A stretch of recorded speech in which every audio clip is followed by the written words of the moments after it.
The top 18 best Dragon Ball villains. Goku and his friends have come up against some memorable villains throughout Dragon Ball, although some made a much bigger impression than others. Few series have had quite as big an impact on the world as Akira Toriyama's Dragon Ball. It first appeared as a manga back in 1984 and has since gone on to spawn a hugely popular anime, multiple movies, and plenty of great video game adaptations.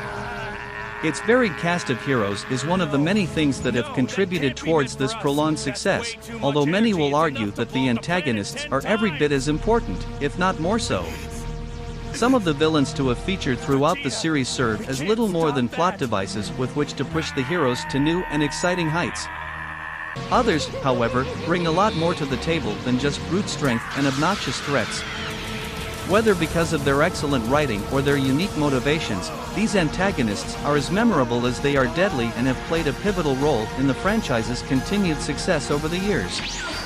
When it comes to creating memorable villains, few series have been as consistent as Dragon Ball. Over the decades there have been some fantastic antagonists and, with the new Dragon Ball movie having recently been released and a follow-up to Dragon Ball Super expected imminently, that doesn't seem likely to change anytime soon. Not all of the villains have hit the mark, nor have they all been utilized quite as well as they could have been. When the series does get it right though, which is far more often than not, the results really do speak for themselves. The best Dragon Ball villains are as unforgettable as the series heroes and are a big part of what makes Akira Toriyama's creation so popular with fans. Number 18. Raditz. Thanks to Toonami and Cartoon Network, most Dragon Ball fans probably began watching the series from the beginning of Dragon Ball Z. As a result, Raditz was likely the first main villain to whom most were introduced. The fact that he arrives on Earth from outer space and then drops the bombshell that Goku is actually his brother is inherently cool, but it's his raw power and cold persona that makes Raditz such a great Dragon Ball villain. The ease with which Raditz is able to fend off the simultaneous attacks of Goku and Piccolo really is quite frightening, with Goku ultimately having to sacrifice himself in order to get the victory. If that weren't enough, with his final breath, Raditz reveals that two more Scions are en route to Earth and that both of them are far more powerful than him. It could perhaps be argued that he's little more than an appetizer, but he fills that role perfectly and leaves viewers desperately wanting more. Number 17. Tien. Tien Shinhan has been a big part of Dragon Ball since 1987 and is considered by most to be one of the series' main characters. Though he's nowhere near as strong as the likes of Goku and Vegeta these days, the Tournament of Power showed that Tien is still a force to be reckoned with. He hasn't always been a good guy though, with the three-eyed Earthling having initially served as one of Dragon Ball's earliest and best villains. Tien trained under mercenary Tao and Master Shin at the Crane Martial Arts School and comes up against Goku in the final of the 22nd World Martial Arts Tournament. The resulting fight is exceptionally well choreographed and Tien's arrogant and cocky nature helps to make him feel like a true villain. The pair eventually earn each other's respect, however, which leads to Tien and Goku becoming much more friendly in subsequent arcs. Number 16. Omega Shenron. For decades, Goku and his friends used the immeasurable power of the titular Dragon Balls with very few consequences. That all changed in Dragon Ball GT though, when a buildup of negative energy caused by the overuse of the little orange balls leads to the creation of the Shadow Dragons, 7 powerful creatures hellbent on committing evil acts across the planet. The most powerful and most sinister of these dragons is Shenron, who transforms into Omega Shenron after absorbing all 7 of the Dragon Balls. He's considerably more powerful than both Goku and Vegeta, with the pair needing to fuse together into Super Saiyan 4 Gogeta in order to get the better of him. However, they end up defusing before they can land the finishing blow, forcing Goku to summon a Universal Spirit Bomb to get the job done. Number 15. Garlic Jr. Although Garlic Jr.'s first appearance came in the Dragon Ball Z movie, Dead Zone, most viewers will have first encountered him during the Garlic Jr. saga of Dragon Ball Z. At the time, his introduction was perhaps a little underwhelming, although, in retrospect, it was arguably exactly what the anime needed at the time. Having just come out of the Frieza saga and with both the androids and Cell still to come, the change of pace allowed viewers a much-needed moment to catch their breath. The speed with which the stakes were suddenly raised, however, caught a lot of people by surprise, and the final showdown with Garlic Jr. is just as epic as some of the series' other great set-piece moments as a result. Number 14. Moro. Moro has been around in the Dragon Ball Super manga for quite some time now, but is still to make his anime or movie debut. Whether he'll show up in the upcoming movie remains to be seen, although if he doesn't, it seems something of a certainty that he'll feature in the follow-up to Dragon Ball Super in some capacity when it finally arrives. The planet-eating wizard was sentenced to death after the Grand Supreme Kai sealed away his magic. Although there wasn't anybody strong enough to actually carry out the sentence as a result, he was instead locked away for 10 million years, but eventually escapes and begins terrorizing the universe once again. Were it not for Goku's Ultra Instinct, all life in Universe May 7th have perished at his hands. Number 13. Baby. For as disappointing as it is when compared to its predecessors, Dragon Ball GT does have one or two great villains. The Shadow Dragons, in particular, provide some truly epic moments. However, none of them quite compare to Baby, especially when it comes to sheer malice and intimidation. Of course, the historical bad blood between the Tuffles and the Scions also contributes a lot to his effectiveness as an antagonist. That he is able to infect Goku's friends and family is a little reminiscent of Buu's candy-making powers, although having to fight against his loved ones is perhaps a lot more difficult for Goku than having to watch them die. Baby doesn't hide behind traditional henchmen either, nor does his saga drag on for anywhere near as long as some of those which preceded it. Number 12. Cooler. Cooler is perhaps one of the most underutilized villains in all of Dragon Ball, although has been shown quite a bit of love in recent times. He appears regularly throughout Dragon Ball Heroes and was also a DLC fighter as part of the first season pass for Dragon Ball FighterZ. His first very appearance, however, came in Dragon Ball Z: Cooler's Revenge. Though the movie itself and the subsequent sequel were fairly lackluster for the most part, Cooler is anything but. He may look like just another Frieza clone at first glance, but, despite some similarities to his brother, he is very much his own character. Frieza will always be the better of the two, but there's more than enough about Cooler to give him the edge over many of the series' other antagonists. Number 11. Beerus. That Beerus's build as a god of destruction makes him an intriguing character right off the bat, and he didn't disappoint once Dragon Ball Super finally got going. His appetite for destruction and the nonchalance with which he carries out his duties makes him a truly terrifying villain, although this is well balanced out by his appetite for Bulma's delicious desserts. Beerus isn't a particularly evil character, especially when compared to the likes of Frieza and Cell, but his raw power more than makes up for this.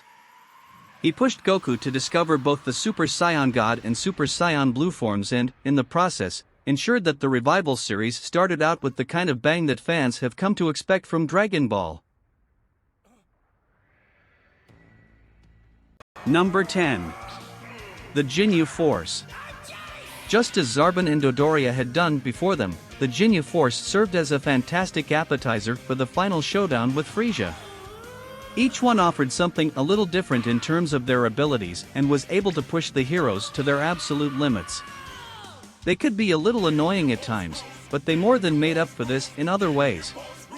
Together, they provided some excellent battle scenes as well as some much-needed comic relief through their ridiculous poses and Ginyu's unfortunate frog mishap.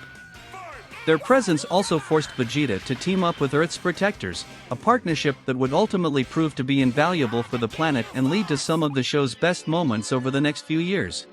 Number 9. Broly.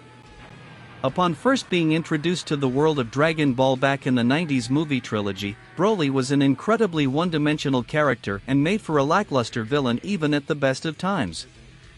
Thankfully, however, Toriyama and his team decided to give the character a shot at redemption in the latest Dragon Ball Super movie, and it's one that he took with both of his abnormally large hands.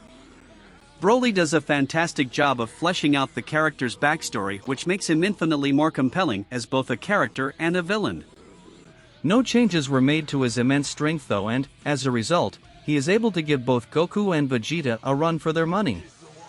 He's eventually defeated by Gogeta, but the movie's closing moments suggest that he may still have a part to play in the series. Number 8. Goku Black. Following the hugely underwhelming Dragon Ball GT, expectations were not particularly high when Dragon Ball Super was announced back in 2015. It, therefore, came as a welcome surprise to fans when both the manga and the anime ended up being good. Really good, in fact. While not quite on par with Dragon Ball Z, some of the arcs in Super have been fantastic, as too have a lot of the new characters introduced. One of the most interesting has to be Goku Black though, who is effectively an immortal god hiding out in an alternate version of Goku's body. He's incredibly well written, poses a genuine and believable threat, and even has his very own Super Saiyan transformation. That would be an honor. Number 7. Dr. Gero. The Red Ribbon Army played a huge role in the original Dragon Ball series and introduced some great characters like Mercenary Tao and Commander Red. However, it's perhaps the maniacal Dr. Gero that leads the way when it comes to the organization's most memorable and sinister members. Not only is Gero responsible for creating the evil androids that destroyed the Earth in future Trunks' timeline, but it's also his work that leads to the creation of Cell. He may not have killed too many people directly, but his creations have taken the lives of billions, indirectly giving him one of the largest body counts in the entire series. Number 6. The Androids. When future Trunks showed up to warn the Z Gang about the impending arrival of 2 deadly androids, few could have predicted how the preceding arc would end up playing out. At first, it seems as if his warning has paid off, but it's soon revealed that the 2 androids that have caused Goku and his friends so much trouble thus far are only the first phase in Gero's evil plan. When androids 16, 17, and 18 finally arrive on the scene, it becomes clear that they're quite a bit more powerful than their predecessors and some fantastic battles ensue. It's not just their strength that makes the androids so compelling though, but also their fantastic personalities. Their complete disinterest in what's going on around them is in stark contrast to the series' many other villains and makes them considerably more interesting as a result. Number 5. Majin Buu. As with many of the other Dragon Ball antagonists, viewers are given a fair bit of warning before Majin Buu actually arrives on the scene. From the introduction of the mysterious Kais to the unveiling of Babidi and his strange demon servant Dabura, a lot of groundwork goes into hyping up the destructive force that is Majin Buu. Once the creature is finally awakened, the Z Gang are faced with a childlike pink puffball that is very different to how the Kais had described him. Of course, the part about him being incredibly powerful does turn out to be true. Unlike Cell, Buu is able to absorb just about anyone and even changes his appearance with each new Z-fighter that he ingests. It's also thanks to Buu that viewers got to see fusion for the first time, a technique that's played a pivotal role in the series in the years since. Number 4. Piccolo. Those who skipped the original Dragon Ball arcs will have only ever known Piccolo as one of the good guys. There was a time, however, when he served as one of the biggest threats to the planet. His many battles with Goku were some of the best to feature in pre-Z Dragon Ball, and his connection with Kane was a cool and interesting subplot. King Piccolo may not have been as powerful as some of the more modern villains in the series, but he was more than a match for a young Goku and had a great personality to boot. Piccolo Jr., on the other hand, is a lot more balanced and far more complex than his earlier incarnation. This additional level of reasoning makes the character even more interesting and is ultimately what leads to the Namekian changing his ways. Number 3. Vegeta. Vegeta is by far the most complicated character in all of Dragon Ball. His pride and rage have led to some fantastic moments over the years, while his continued arrogance makes each of his comeuppances all the more sweat. He may be considered one of the good guys these days, but throughout the early stages of Dragon Ball Z, he is one of the most intimidating and entrancing villains that Goku and his friends square off with.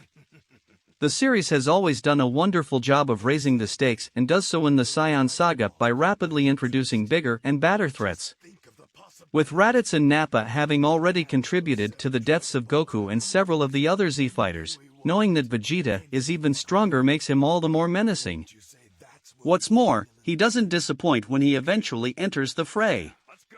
Number 2. Cell. The way that the Android saga transitioned into the Cell saga was a classic example of subverting expectations. So much time had been spent bigging up the threat of the androids, and yet it was ultimately an unknown and unexpected foe that so very nearly brought the planet to its knees. His return in Dragon Ball Superhero came as a bit of a surprise, but was welcomed by most of the fan base nonetheless. As well as the many epic battle scenes, Cell's ability to absorb people was downright terrifying, and his transformations were more than a little reminiscent of Frieza's. Unlike other villains, however, Cell is incredibly smart and uses this to trick Vegeta into allowing him to absorb 18. His intelligence is also evident through his witty retorts, and these provided an extra layer of depth to the ferocious fighter. Number 1. Frieza. Transformations may be par for the course these days, but watching Frieza working his way through the gears during the Frieza saga was a real sight to behold. Each time that he announced another form sent viewers' imaginations into overdrive, although his final form is arguably the least intimidating of them all. At least visually, that is. As he and Goku fight while Namek collapses in on itself around them, it's hard not to be impressed by just how evil the character really is. Even after it's clear that he can't defeat Goku, he'd rather die trying than concede defeat to an inferior being. Super seems to be setting the character up to be the next Vegeta, and has even given him a flashy new golden form. No matter what comes next though, it's unlikely to come close to topping the character's time on Namek.